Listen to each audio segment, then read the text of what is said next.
Número 2. El significado de la autoestima. La autoestima tiene dos componentes relacionados entre sí. Uno es la sensación de confianza frente a los desafíos de la vida, la eficacia personal. El otro es la sensación de considerarse merecedor de la felicidad, el respeto a uno mismo. No quiero dar a entender que una persona con una autoestima alta o saludable piense conscientemente en referencia a estos componentes, sino en el sentido de que si nos fijamos atentamente en la experiencia de la autoestima, ineludiblemente los encontraremos. La eficacia personal significa confianza en el funcionamiento de mi mente, en mi capacidad para pensar y entender, para aprender, elegir y tomar decisiones. Confianza en mi capacidad para entender los hechos de la realidad que entran en el ámbito de mis intereses y necesidades, en creer en mí mismo, en la confianza en mí mismo. El respeto a uno mismo significa el reafirmarme en mi vida personal. Es una actitud positiva hacia el derecho de vivir y de ser feliz. El confort al reafirmar de forma apropiada mis pensamientos, mis deseos y mis necesidades. El sentimiento de que la alegría y la satisfacción son derechos innatos naturales.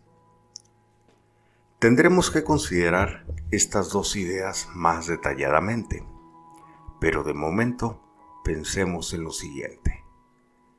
Si una persona se sintiera incapacitada para enfrentarse a los desafíos de la vida, si le faltara la fe en sí misma, la confianza en su mente, reconoceríamos que tiene una autoestima deficiente, independientemente de que tenga otras cualidades.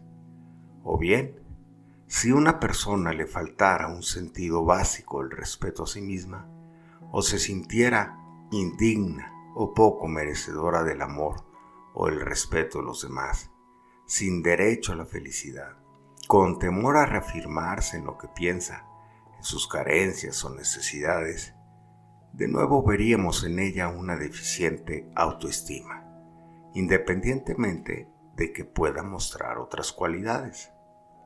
La eficacia personal y el respeto a uno mismo son un pilar doble de la autoestima saludable. Si falta uno de ellos, la autoestima se deteriora. Dado su carácter fundamental, ambas son características determinantes del término. No tienen un significado derivado o secundario de la autoestima, sino que son su esencia.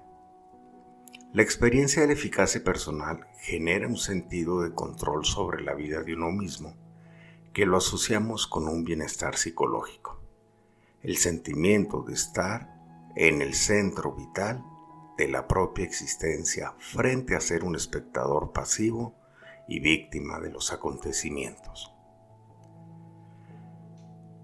La experiencia del respeto a sí mismo hace posible una benévola sensación no neurótica de comunicación con otras personas. Es una asociación de independencia y de respeto mutuo que contrasta, por un lado, con el alejamiento alineante de la especie humana y por otro lado, con la inconsciente fusión en una tribu. Una persona concreta tendrá fluctuaciones inevitables en los niveles de autoestima, como también los tendrá en todos sus estados psicológicos.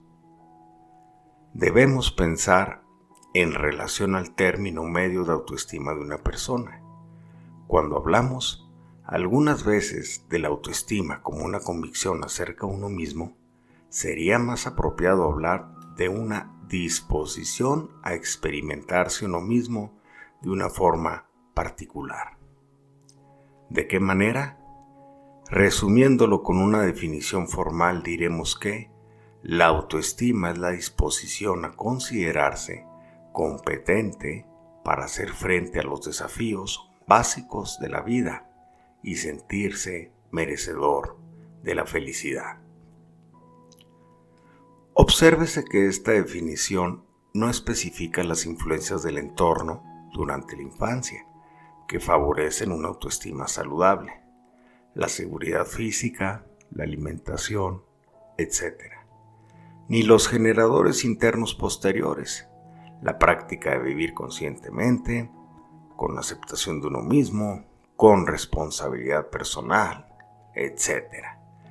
Ni las consecuencias emocionales o de comportamiento, la compasión, el deseo de ser responsable, de estar abierto a nuevas experiencias y similares. Meramente identifica en qué consiste y qué es lo que concierne a una autoevaluación. En la tercera parte, en el capítulo 17,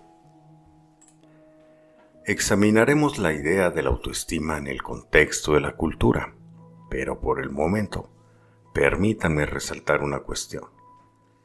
El concepto de competencia, tal y como lo he utilizado en mi definición, es metafísico, no occidental. Es decir, atañe a la verdadera naturaleza de las cosas, a nuestra fundamental relación con la realidad. No es el producto de un sesgo valorativo o cultural en particular. No hay ninguna sociedad en la Tierra, ni tan siquiera podemos concebir una, cuyos miembros no se enfrenten a los desafíos de satisfacer sus necesidades. No hay nadie que no enfrente este desafío de adaptarse apropiadamente a la naturaleza y al mundo de los seres humanos. La idea de eficacia, en este sentido fundamental, no es un artificio occidental, como se ha sugerido. Creo que este concepto queda más claro cuando analicemos en profundidad lo que significa y enseña el respeto a sí mismo y la eficacia personal. Sería insensato rechazar definiciones como una mera cuestión semántica o el interés por la exactitud como una pedantería. Una definición precisa tiene el valor de permitirnos distinguir un aspecto particular de la realidad de todos los demás para poder pensar sobre él y poder trabajar con claridad y enfoque.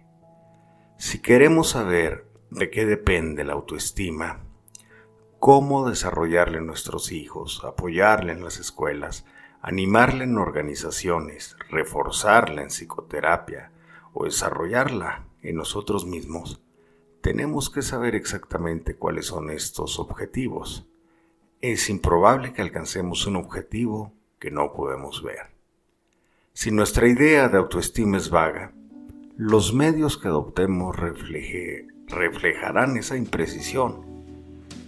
Si nuestro entusiasmo por la autoestima no se completa con un apropiado rigor intelectual, correremos el riesgo de fracasar, no solo de producir resultados que valgan la pena, sino también de desacreditar la materia. Tener una autoestima es sentirse confiadamente apto para la vida. Estoy sugiriendo con ello que la definición de autoestima que ofrezco está escrita en piedra y que nunca podrá mejorarse. De eso nada. Las definiciones son contextuales. Están en relación con un nivel dado de conocimiento. A medida que el conocimiento aumente, las definiciones tenderán a ser más precisas. Puedo encontrar una manera mejor, más clara y más exacta de captar la esencia del concepto a lo largo de la vida, o alguna persona podrá hacerlo. Pero dentro del contexto del conocimiento que ahora poseemos, no puedo pensar en una formulación alternativa que identifique con mayor precisión el singular aspecto de la experiencia humana que estamos examinando en este libro. Así pues, tener una alta autoestima es sentirse confiadamente apto para la vida, es decir, competente y merecedor en el sentido que he indicado. Tener una baja autoestima es sentirse inapropiado para la vida, equivocado, no acerca de este u otro tema, sino equivocado como persona. Tener una autoestima mediana es fluctuar entre sentirse apropiado e inapropiado, acertado o equivocado como persona, y manifestar estas inconsistencias en la conducta, algunas veces actuando prudentemente, algunas veces actuando de manera insensata, reforzando con ello la incertidumbre acerca de cómo somos en nuestro fuero interno. La raíz de la necesidad de autoestima. Vimos en el capítulo anterior que la autoestima es una necesidad básica, pero ¿a qué se debe eso? No podemos entender en su totalidad el significado de la autoestima, al margen de comprender qué es lo que en nuestra especie da lugar a tal necesidad. Tengo la impresión de que esta cuestión se ha olvidado casi por completo. Esta exposición, por lo tanto, pretende profundizar más sobre cuál es el significado de la autoestima. Los animales inferiores no se plantean la cuestión de la eficacia de la conciencia o de la dignidad de su ser, pero los seres humanos se preguntan: ¿puedo confiar en mi mente? ¿Soy competente para pensar? ¿Soy idóneo? ¿Soy suficiente? ¿Me basto por mí mismo? ¿Soy una buena persona? ¿Soy íntegro en el sentido de que si hay congruencia entre mis ideales y entre lo que practico? ¿Soy merecedor de respeto, del amor, del éxito, de la felicidad? Nuestra necesidad de autoestima es el resultado de dos hechos básicos, ambos intrínsecos para nuestra especie. El primer hecho es que dependemos para sobrevivir y para dominar con éxito nuestro entorno, y dependemos del uso apropiado de nuestra conciencia. Nuestra vida y nuestro bienestar dependen de nuestra habilidad para pensar. El segundo hecho es que el uso apropiado de nuestra conciencia no es automático, no está instalado de forma natural. En la regulación de su actividad hay un elemento crucial de elección, por lo tanto, de responsabilidad personal.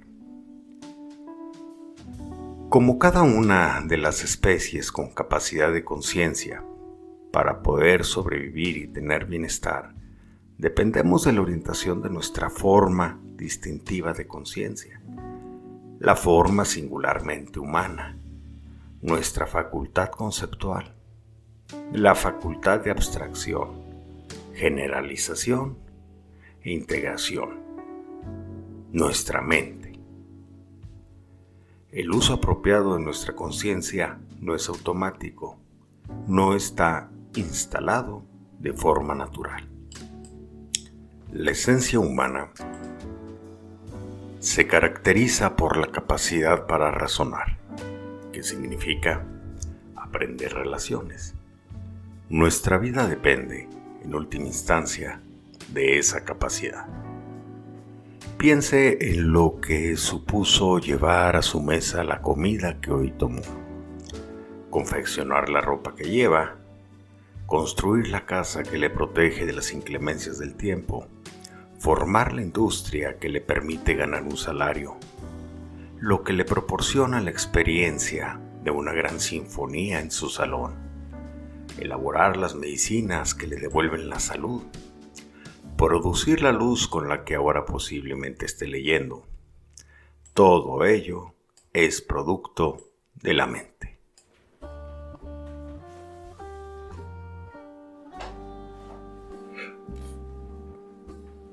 La mente es mucho más que un conocimiento explícito inmediato. Es un complejo de estructuras y procesos arquitectónicos.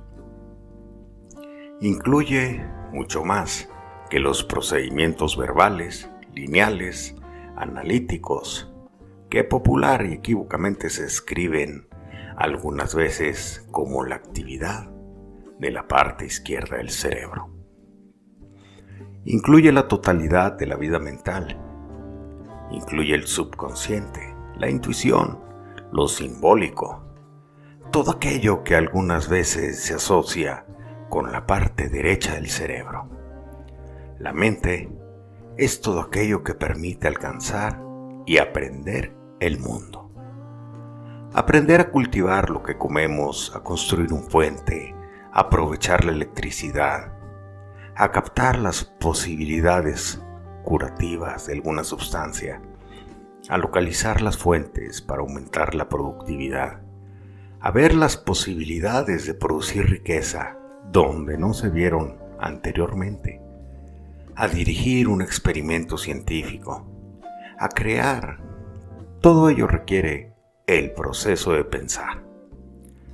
Responder apropiadamente a las quejas de un niño o del cónyuge, reconocer que hay disparidad entre nuestro comportamiento y los sentimientos que profesamos, descubrir cómo enfrentarse al dolor y a la ira de una forma que permita su curación más que la destrucción. Todo ello requiere un proceso de reflexión. Incluso saber cuándo dejamos de esforzarnos conscientemente en resolver un problema y descargamos la tarea sobre el subconsciente. Conocer cuándo dejar de reflexionar conscientemente o guiarnos más por los sentimientos o por la intuición, percepciones del subconsciente o integraciones. Todo ello requiere un proceso de reflexión, un proceso de conexión racional. Nosotros somos la única especie que puede formular una visión de qué valores merece la pena seguir y entonces seguir los opuestos. El problema y el desafío radica en que no estamos programados para pensar automáticamente. Aunque pensar sea algo necesario para llevar una existencia con éxito, podemos elegir. No somos responsables del funcionamiento de nuestro corazón, de los pulmones, del hígado, de los riñones. Todos ellos forman parte de un autosistema regulador del cuerpo, aunque hayamos empezado a descubrir que es posible alguna dosis de control sobre estas actividades. Ni tampoco estamos obligados a supervisar los procesos hemostásticos sobre los cuales, por ejemplo, se mantiene una temperatura constante. La naturaleza ha diseñado nuestros órganos y sistemas orgánicos para funcionar automáticamente al servicio de nuestra vida, sin una intervención volitiva. Pero nuestras mentes funcionan de forma diferente. Nuestra mente no bombea el conocimiento como nuestro corazón bombea la sangre, cuando y cómo se necesita. Nuestra mente no nos guía automáticamente con una mejor y más racional comprensión comunicativa y racional, incluso cuando tal comprensión fuese beneficiosa. No empezamos a pensar instintivamente, solo por el hecho de no pensar. En una situación dada sería muy peligroso. La conciencia nos expande reflexivamente frente a lo nuevo y a lo desconocido. Algunas veces la contraemos. La naturaleza nos ha dado una responsabilidad extraordinaria, la opción de volver el reflector de la conciencia más brillante o más oscuro. Es la opción de buscar el conocimiento o de no preocuparse en buscarlo, o también de evitarlo de forma activa. La opción de pensar o no pensar Esta es la raíz de nuestra libertad y de nuestra responsabilidad. Nosotros somos la única especie que puede formular una visión de qué valores merece la pena seguir y entonces seguir los opuestos. Podemos decidir que el curso de una acción dada es racional, moral e inteligente, y después suspender la conciencia y proceder a hacer algo diferente. Somos capaces de dirigir nuestro comportamiento y preguntarnos si es coherente en relación con nuestro conocimiento, con nuestras convicciones e ideales, y también tenemos la capacidad de evitar esa pregunta. La opción de pensar o no pensar. Nuestra voluntad libre está relacionada con la elección que hagamos acerca de la actuación de nuestra conciencia en cualquier situación dada. Enfocarla con la meta de emplear la conciencia o no enfocarla con el objetivo de evitar la conciencia. Las elecciones que hagamos relacionadas con el funcionamiento de nuestra conciencia tienen grandes ramificaciones en nuestra vida en general y en nuestra autoestima en particular. Considera el impacto sobre nuestra vida y sobre nuestro sentido de la identidad, checando las siguientes opciones. Enfocar o no enfocar. Pensar o no pensar. Conocer o desconocer. La claridad frente a la oscuridad o vaguedad. El respeto a la realidad frente a la evitación de la realidad. El respeto a los hechos frente a la indiferencia ante ellos. El respeto por la verdad frente al rechazo de la verdad. La perseverancia en el esfuerzo por entender frente al abandono del esfuerzo. La lealtad activa a nuestras convicciones profesadas frente a la deslealtad y a la cuestión de integridad. La sinceridad con uno mismo frente a la falta de sinceridad. La confrontación con uno mismo frente a la abstención. La receptividad a conocimientos nuevos frente a una mentalidad cerrada. El deseo de ver y corregir los errores frente a la perseverancia en el error. La preocupación por ser congruente, coherencia, frente a dejar pasar por alto las contradicciones. La razón frente a la irracionalidad. El respeto por la lógica, la consistencia, la coherencia y la evidencia frente a pasar por alto o desafiar todo ello. La lealtad a la responsabilidad de la conciencia frente a traición de esta responsabilidad. Si uno deseara comprender de qué elementos depende la autoestima, puede empezar con esta lista. Nadie puede sugerir seriamente que el sentido de nuestra competencia para enfrentarnos al desafío de la vida o nuestro sentido de la bondad no resulta afectado, con el tiempo, por la pauta de nuestras elecciones con respecto a las opciones citadas, sí va a ser afectado. Sería perjudicial ofrecer a la gente nociones de autoestima para sentirse mejor, desconectadas de cuestiones relativas a la conciencia, la responsabilidad y la elección moral. Lo importante no es que nuestra autoestima tenga que estar afectada por las elecciones que hacemos, sino, más bien, que nuestra misma naturaleza tiene que afectarla obligatoriamente.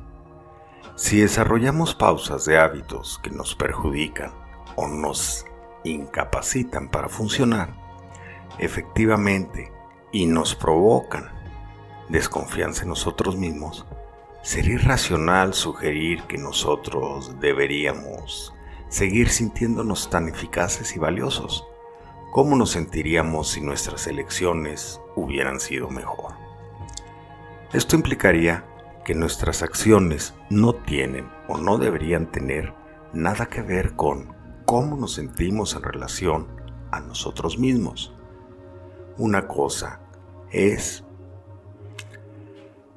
sería perjudicial ofrecer a la gente nociones de autoestima para sentirse mejor, desconectadas de cuestiones relativas a la conciencia, la responsabilidad y la elección moral.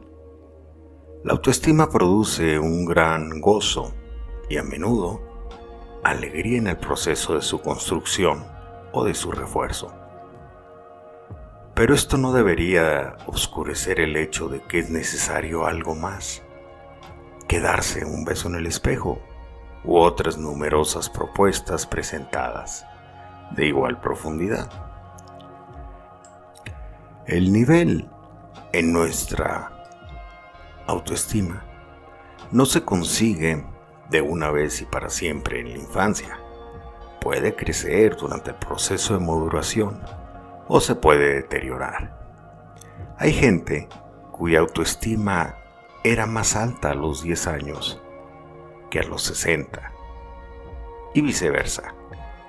La autoestima puede aumentar y decrecer y aumentar otra vez a lo largo de la vida. Con la mía, así sucedió. Si echo una mirada atrás, observo cambios en el nivel de mi autoestima que reflejan elecciones que hice en desafíos personales.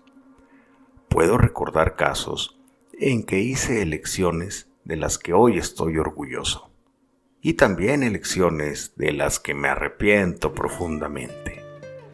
Unas elecciones que reforzaron mi autoestima y otras que la rebajaron. A todos nos puede pasar. En relación con las elecciones que rebajaron mi autoestima, pienso en aquellos momentos en que, por las razones que fuesen, no deseaba ver lo que venía y saber lo que sabía. En los momentos en que necesitaba elevar mi conciencia y en vez de hacerlo, la rebajaba. Cuando necesitaba examinar mis sentimientos y sin embargo, permanecía en silencio. Cuando necesitaba dejar una relación que me perjudicaba y en vez de hacerlo, luchaba por preservarla. Cuando necesitaba defenderme de mis pensamientos más hondos y afirmar mis necesidades más profundas. Y sin embargo, esperaba que viniera un milagro. En todos los momentos que debemos de actuar, enfrentamos a un desafío. Es preciso tomar una decisión ética. Se van a reflejar nuestros sentimientos tanto para el bien como para el mal. Y depende de la naturaleza de nuestra respuesta y del proceso mental que está detrás. Y si evitamos la acción y las decisiones a pesar de las necesidades obvias, esto también afecta nuestro sentido de la identidad. Nuestra necesidad de autoestima es la necesidad de saber que actuamos de forma necesaria para nuestra vida y para nuestro bienestar.